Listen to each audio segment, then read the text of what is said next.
तो अगर आप रियल स्टेट इन्वेस्टमेंट प्लान कर रहे हैं और अगर आप कंफ्यूज्ड हैं तो आप बिल्कुल सही जगह पे आए हैं। मेरा नाम है शिशिर और मैं पिछले 8 साल से दिल्ली एनसीआर रियल स्टेट में काम कर रहा हूं और पिछले कुछ टाइम से मैं वीडियोस बना रहा हूं उन लोगों के लिए जो रियल स्टेट इन्वेस्टमेंट से घबराते हैं because of the market situation.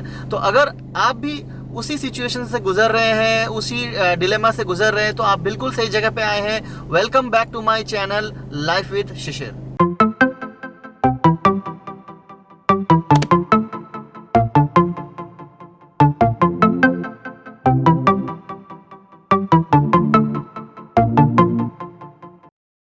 तो जो लोग मुझे पहले से फॉलो करते हैं, welcome back to the channel. आज है 22 दिसंबर 2020 और आज दिन है मंगलवार का। और जैसे आप देख रहे हैं एज यूजुअल आज रात हो गई है। आज ट्यूसडे था, मेरा ऑफ था, लेकिन थोड़ा सा बिजी था तो मेरे को टाइम नहीं मिला। तो मैं अभी निकला हूँ दोबारा डिनर के बाद एज यूजुअल। और जो लोग मेरी वीडियो आज पहली बार देख रहे हैं, मैं यहाँ पे आई बटन दे दूंगा, आपको काफ़ी सारे वीडियोस मिल जाएंगे अगर आप कंफ्यूज्ड है रियल एस्टेट के बारे में। आज का जो टॉपिक है वो बहुत ही इंपॉर्टेंट टॉपिक है, one of the most important topic है रियल एस्टेट सेक्टर के लिए स्पेशली। अगर आप एक इन्वेस्टमेंट प्लान कर रहे हैं तो आपको किन 5 चीज़ों का ख्याल रखना है ये इंश्योर करने के लिए कि आप सही चीज़ पे पैसा लगा रहे हैं। तो आज मैंने उन 5 चीज़ों को शॉर्टलिस्ट किया है और हम बात करेंगे उन 5 फैक्टर्स के ऊपर जो एक रियल एस्टेट सेक्टर को ग्रोथ देती है। तो ये है 5 factors of growth for real estate.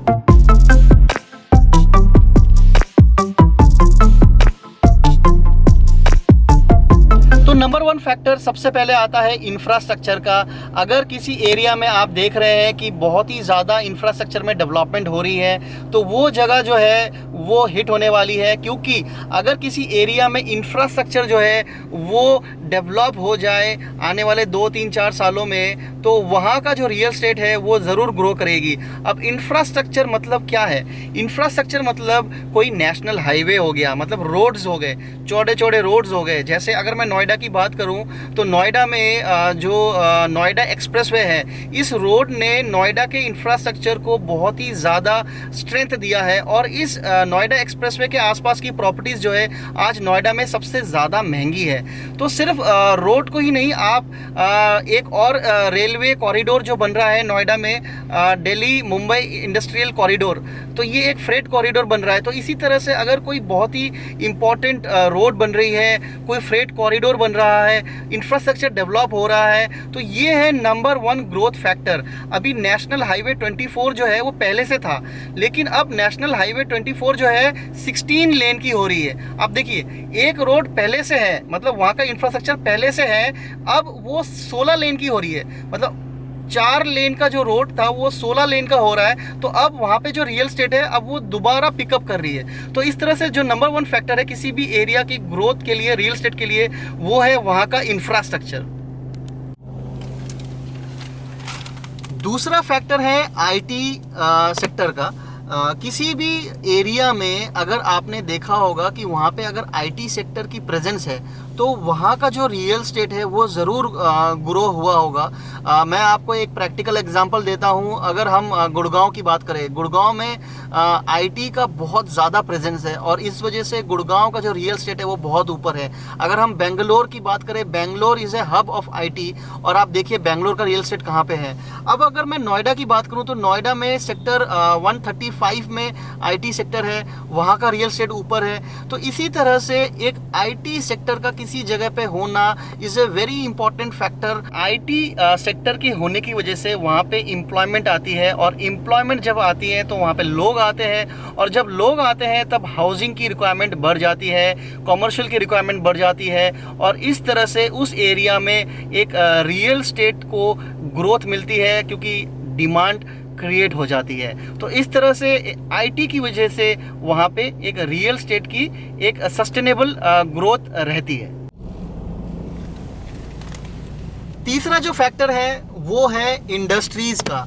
अगर किसी एरिया में इंडस्ट्रीज सेटअप है तो उस एरिया की जो रियल एस्टेट है उसको एक सपोर्ट मिलता है, क्योंकि आपको पता होगा कि इंडस्ट्रीज़ के होने की वजह से वहाँ पे काफ़ी रोज़गार होता है और रोज़गार की होने की वजह से वहाँ पे लोग आते हैं और लोगों को घर चाहिए होता है रहने के लिए। और इंडस्ट्रीज़ में इंडस्ट्री एक ऐसा सेक्टर है जो मासेस में एम्प्लॉयमेंट देती है, काफ़ी लोगों को एक साथ एक जगह पे एम्प्लॉयमेंट देती है। तो किसी एरिया में एक वेल ग्रोन इंडस्ट्री का होने का मतलब ये है कि वहाँ पे रियल स्टेट जो है वो हमेशा ही ऊपर रहेगा, क्योंकि वहाँ पे लोगों को हमेशा ही घर चाहिए होगा रहने के लिए। कुछ लोग जो है घर खरीदेंगे, कुछ लोग रेंट पे लेंगे। सेम इसी तरह से वहाँ पे अगर लोग रह रहे होंगे इतने सारे, तो उनको दुकान चाहिए होंगे डेली नीड्स के लिए। तो इस तरह से तीसरा बहुत ज़्यादा इम्पोर्टेंट फैक्टर है इंडस्ट्रीज़। अब यहाँ पे देखिए एक गरीब बाबा बैठे रास्ते पे कॉर्नर पे, उनको ये रोड के बीचों बीच गाड़ी खड़ी करके हेल्प कर रहे हैं। हेल्प करना सही है, लेकिन गाड़ी को थोड़ा साइड कर लेना चाहिए, क्योंकि ये ना टी पॉइंट है, यहाँ पे गाड़ियाँ जो टर्न लेती हैं। चलिए, वैसे भी आज काफ़ी कम लोग हैं, रोड पूरा खाली। आप जैसे देख रहे हो अभी रात के 9:45 बज रहे हैं, मतलब 9:48। ये देखिए 9:48 हो रहा है।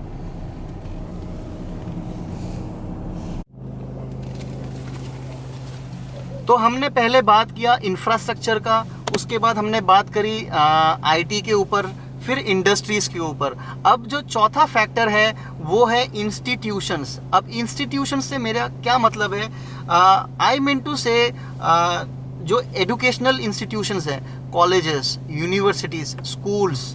अब ये जो तीनों चीज़ें हैं ये काफ़ी लिंक्ड अप है। इंडस्ट्रीज़, आईटी सेक्टर और इंस्टीट्यूशन, ये तीनों एक दूसरे से इंटर रिलेटेड है। इसके पीछे का बहुत ही बढ़िया एग्जांपल है बेंगलोर। अब कैसे है वो मैं आपको समझाता हूँ। बच्चे स्कूल से निकलकर कॉलेज में जाते हैं और कॉलेज में दे गेट हायर एजुकेशन और अपनी डेडिकेटेड फील्ड पे वो काम करते हैं, मतलब पढ़ाई करते हैं। और फिर उसके बाद वो जॉब के लिए कहीं जाते हैं, ट्रैवल करके कहीं जाते हैं। लेकिन अगर ये चीज़ उनको उसी जगह पे मिल जाए, सपोज आपके कोई एक इंस्टीट्यूशन है, कोई एक कॉलेज है, मैकेनिकल कॉलेज है, और उसके सामने ही कोई इंडस्ट्री सेटअप हो, तो जो बच्चे वहाँ पे मैकेनिकल इंजीनियरिंग करके निकलेंगे, उसके सामने अगर कोई ट्रैक्टर की कंपनी सेटअप हो, तो इट बिकम्स वेरी इजी। जैसे बेंगलोर में हो रखा है कि वहाँ पे इंस्टीट्यूशंस हैं, देयर आर गुड कॉलेजेस, और उसके बाद बच्चे उस कॉलेज से निकलकर वहाँ के आईटी सेक्टर में काम करने लग जाते हैं। तो ये एक इंटर रिलेटेड फैक्टर है, ये तीनों आईटी, इंडस्ट्रीज और इंस्टीट्यूशन। अब ग्रेटर नोएडा का एग्जांपल लेते हैं। ग्रेटर नोएडा में काफ़ी सारे इंडस्ट्रीज सेटअप है, यामाहा, होंडा। और ग्रेटर नोएडा नॉलेज सिटी के नाम से जाना जाता है, वहाँ पे कॉलेजेस ही कॉलेजेस हैं। तो बच्चे कॉलेज से निकलकर सीधा जाते हैं इन कंपनीज में काम करने के लिए। तो ये एक बहुत ही इम्पोर्टेंट फैक्टर है इंस्टीट्यूशंस का होना। किसी भी एरिया के रियल स्टेट को ग्रोथ देने में मेरे हिसाब से बहुत ही क्रूशल फैक्टर है इंस्टीट्यूशन का होना। मैं जहाँ रहता हूँ एमईटी यूनिवर्सिटी है सेक्टर 125 में, और सेक्टर 45 जो है बिल्कुल रोड के ऑपोजिट है। और सेक्टर 45 में सोसाइटी है आम्रपाली सफ़ायर के नाम से। अब ये जो आम्रपाली सफ़ायर है, इसका जो रेंटल है ये बहुत ही मतलब काफ़ी टाइम से ऊपर है, आसपास के एरिया से ऊपर है, क्योंकि एमईटी के जितने भी स्टूडेंट्स हैं ये सारे यहाँ पे रेंट पे रहते हैं। तो आप समझ गए मेरे कहने का मतलब कि इंस्टीट्यूशंस जो है वो बहुत ही ज़्यादा इम्पैक्ट डाल सकते हैं किसी भी एरिया के रियल स्टेट पे। और अगर आप स्पेशली किसी एरिया में इन्वेस्टमेंट का प्लान कर रहे हैं और वहाँ पे 4 या 5 कॉलेजेस हो या फिर अच्छे अच्छे स्कूल्स हो, तो it can really put a very good impact on your investment.